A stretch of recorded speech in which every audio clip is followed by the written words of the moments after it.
Welcome to No Rares Required, Episode 40, Golgari Treefolk. The archetype is Golgari's Sacrifice on Arena, but outside of sacrificing things to Old Man Willow or Rise of the Witch King, I haven't found Sacrifice to be that much of a theme. My preferred approach is to ramp off Woe's Pathfinder into powerful 6-drops, instead of planning on cycling Troll or Generous Int and bringing it back with Rise of the Witch King.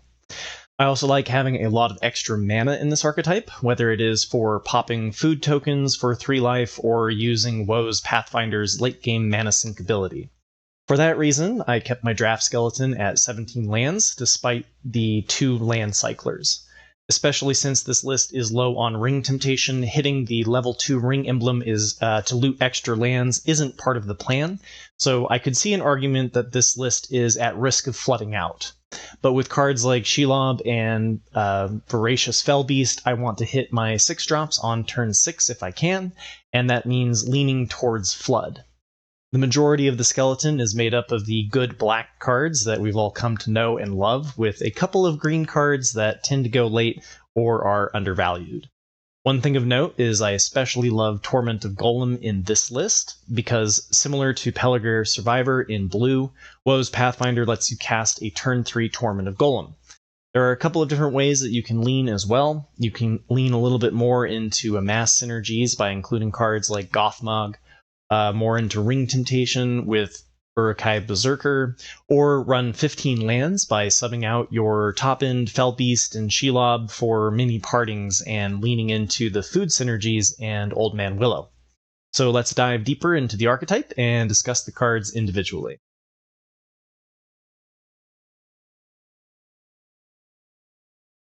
First up, we have Torment of Golem. Of all of the black archetypes, I love Torment of Golem the most in Golgari. I've discussed this card before. It has a very low floor, or the worst a card can get, if your opponent's hand is empty and you already have an army, essentially just acting as a +2/+2 for 4. And to reiterate from the intro, like how Dimir can use Pelargir Survivor, you can use Woe's Pathfinder to cast this off on turn 3. Getting to know their hand, take their best card, and create a 2/2 is a fantastic turn 3 play. The reason I like it a little bit more in Golgari than I do in Dimir is because you care more about getting rid of your opponent's removal in this archetype. Your big 6-drops mean that you can fall behind on mana if they use something like Claim the Precious to remove your creature. In Dimir, I'm more likely to remove a creature in attempts to control my opponent's threats. It's still a great turn 3 play in Dimir, but I feel the card really shines brightest in Golgari. This far into the set, I don't feel like I have to say much about Dunlin Crebain. It's a great card even without other synergies. Golgari isn't great at Ring Temptation, nor does it have any amass synergies by adding green, but it is still worth playing a 3/3 over 2 bodies, one of which has flying. Same goes for Claim the Precious. As long as you are majority black, the double pip shouldn't be too much of a problem. And even if you are majority green, you don't usually play Claim on turn 3 anyway. And if you happen to be blessed with multiple copies, it starts to make other Ring Temptation in black, like Sam's Desperate Rescue, Uruk-hai Berserker, and Black Breath, look more appealing. Same goes for green cards like Enraged Hjorn and Mirror Guardian. To be clear though, I'd play Claim the Precious regardless of how much ring temp that I have. It just starts to open up some interesting doors as a bonus.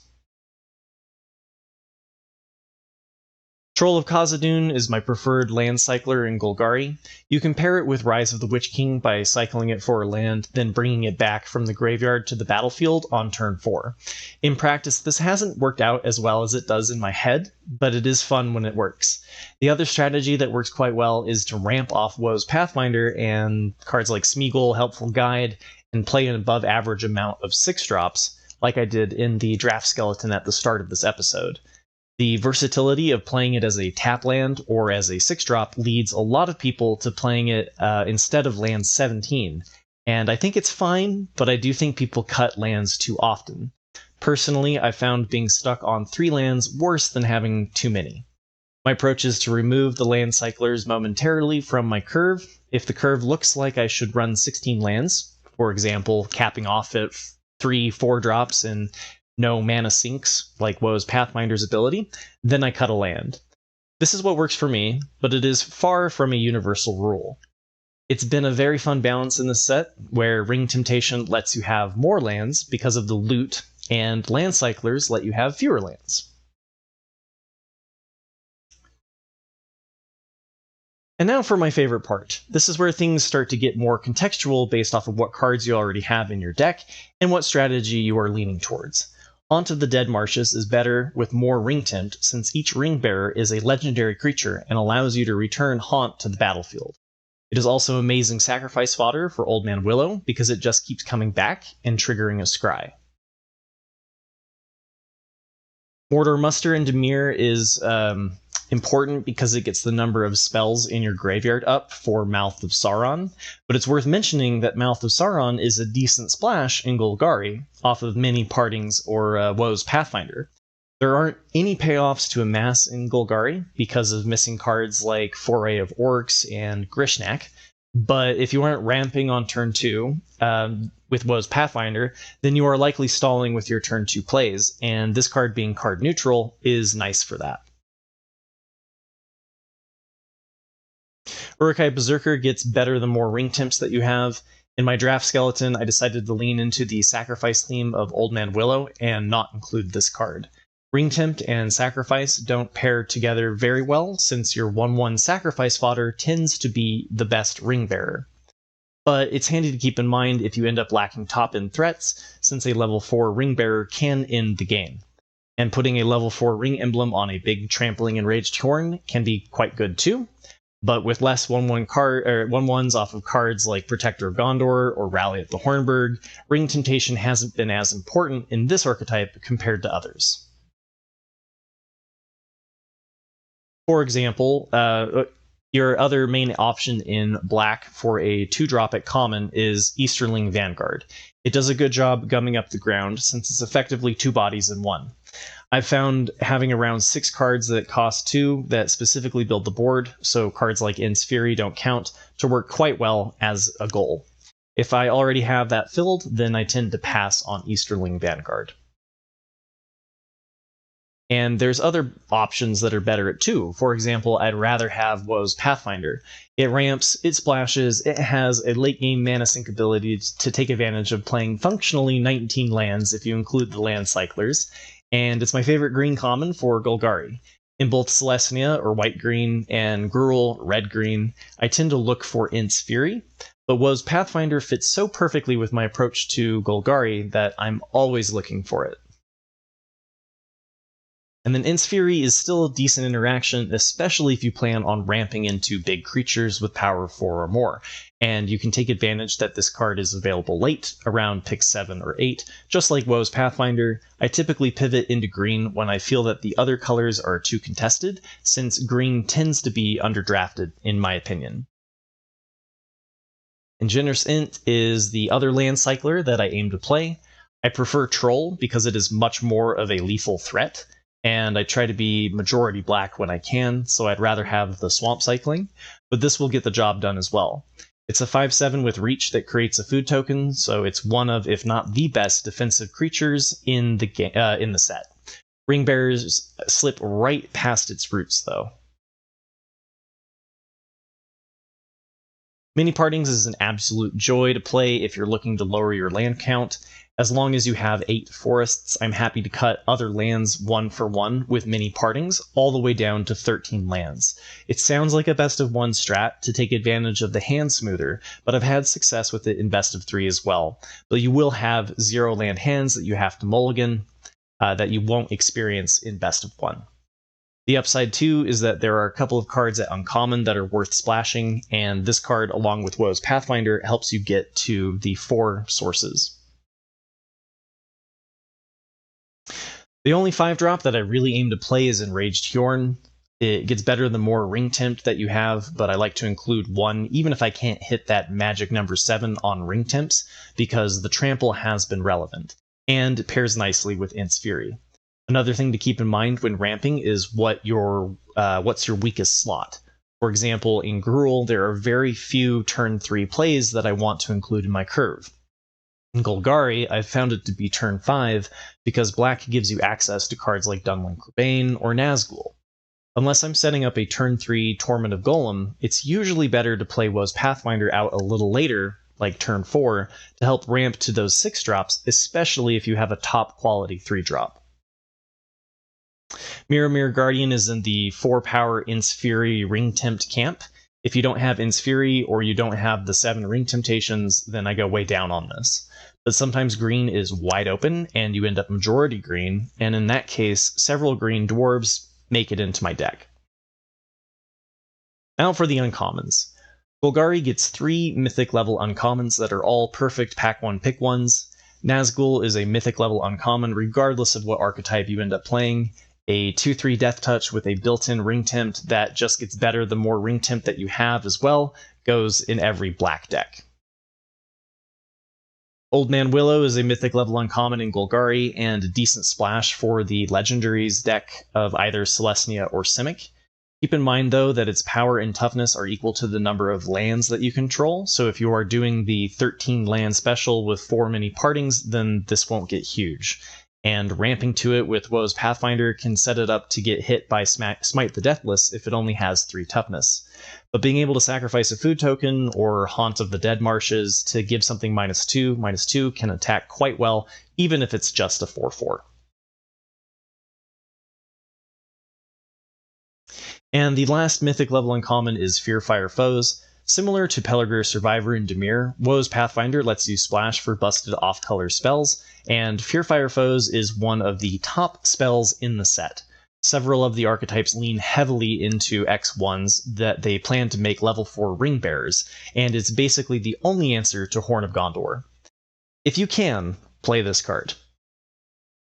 Voracious Fellbeast is a great card to ramp to at 6 mana. The double pip black isn't usually a problem by turn 6, even if you are majority green, and a 4/4 flyer that turns one of your opponent's creatures into a delicious snack is great even if it just snags a 1/1. Another busted red card that should be on your radar to splash is Aemir of the Rittermark.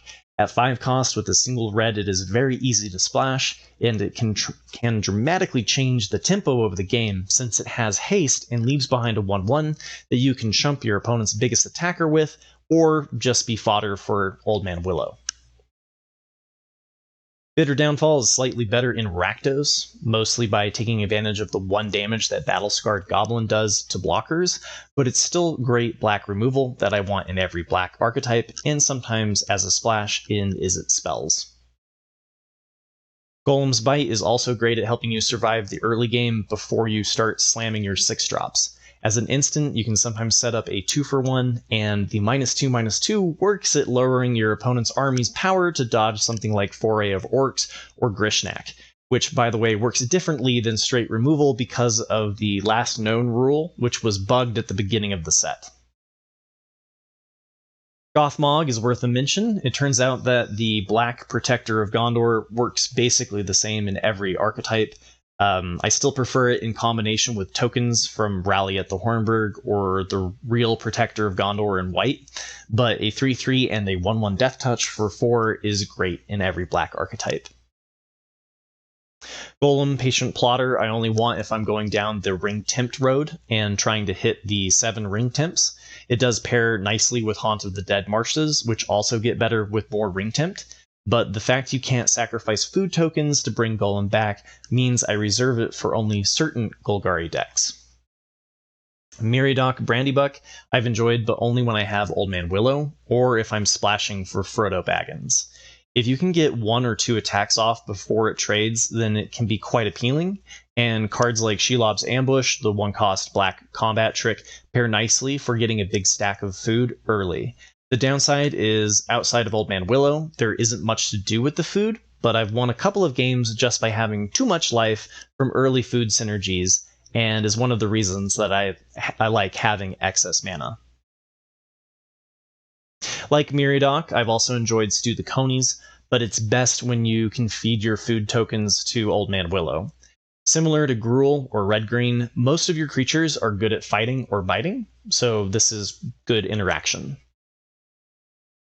The Mouth of Sauron should also be on your radar as a viable splash. Since you have access to spells like Mordor Muster and Torment of Golem, you can end up with a relatively high number of spells in your graveyard. My draft skeleton at the beginning of this episode wasn't even focusing on putting spells in it, and it ended up with 9. I think the sweet spot for Mouth of Sauron is 11. For example, you could get there by adding 2 mini partings instead of lands to the draft skeleton, and also it gives you the 4 blue sources to splash it. And the last uncommon worth the spotlight is Frodo Baggins. You won't be slamming it on turn 2 outside of finding your plains splash with a turn 1 mini partings, but it combos with Shelob's Ambush for sniping off your opponent's blockers that are forced to block if it's the Ring Bearer, and it helps your legendary creature count push towards the level 4 ring, and is a reason to lean more heavily into cards like Uruk-hai Berserker, Mirror Guardian, and Enraged Hjorn to get at least 7 total ring temps. And now for the rares! Orcish Bowmasters and Horn of Gondor are amazing cards regardless of the archetype, so play them if you open them. Fall of the Ring I prefer in Orsov and will be covered in that guide. Fall of Gil-galad I covered last week in my guide to Gruul, which I think is its best archetype. Both are great inclusions in Golgari. Delighted Halfling, though, I think shines the most in Golgari specifically. Unlike Gruul, the other archetype where I aim to ramp, Golgari has amazing 3-drops, so you can do things like a turn 2 Nazgul, turn 2 Dunlin Crebain. Also, almost all the cards that I listed as a splash at the uncommon level are legendary creatures. It's been somewhat difficult to figure out what archetype Phial of Galadriel is best in, but I've finally settled on Golgari. One of the problems with ramp is you end up with an empty hand rather quickly. Phial makes this a good thing since you draw 2 cards instead if your hand is empty. It also synergizes with food if they killed your Old Man Willow, and it counts as a source for an off-color splash. All good things in Golgari. One thing to note, though, is this card does better with fewer lands and more ring temp, since if you draw 2 lands, you can't empty your hand in 1 turn outside of looting off a level 2 ring emblem. The last Golgari-specific rare that deserves the spotlight is Shelob, Child of Ungoliant, an 8/8 Death Touch Ward 2 that turns everything it touches into funny food tokens that have aspects of their former selves, and is a fantastic thing to ramp to, especially when you can feed those food tokens to Old Man Willow. The other spiders in the set, Mirkwood Spider, already have Death Touch, but making them also turn things into food can be a fun time. And now for the mythics! Witch King of Angmar is amazing in every black archetype.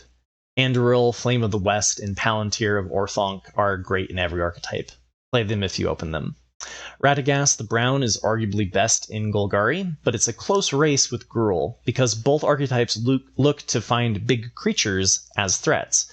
I think Golgari wins out just slightly, because Troll of Khazad-dûm is a better 6-drop than Generous Int or Oliphant at common. And the last mythic worth the spotlight is Arwen, Mortal Queen. She doesn't need to come down on turn 3 to still be an amazing inclusion, and my inner Timmy rejoices every time I get to smack with a big indestructible lifelink, Treefolk, or Troll. That's it for my thoughts on Golgari. I really enjoy nerding out over these cards and discussing various strategies. If you feel like I missed something or have any questions, let me know in the comments below. We have 4 weeks left until the next set, Wilds of Eldraine, comes to Arena September 5th, and 3 more archetypes to cover. I've got my eyes on Simic, but if you'd rather me cover Azorius or Orsov, I'd be happy to do so. And if you'd rather message me directly, you can always catch me live on Twitch Monday through Friday at 2 p.m. Pacific, or on Discord. The links are in the description. Happy trophy hunting. Remember to hit like and subscribe for more No Rares Required content, and I'll see you all next week.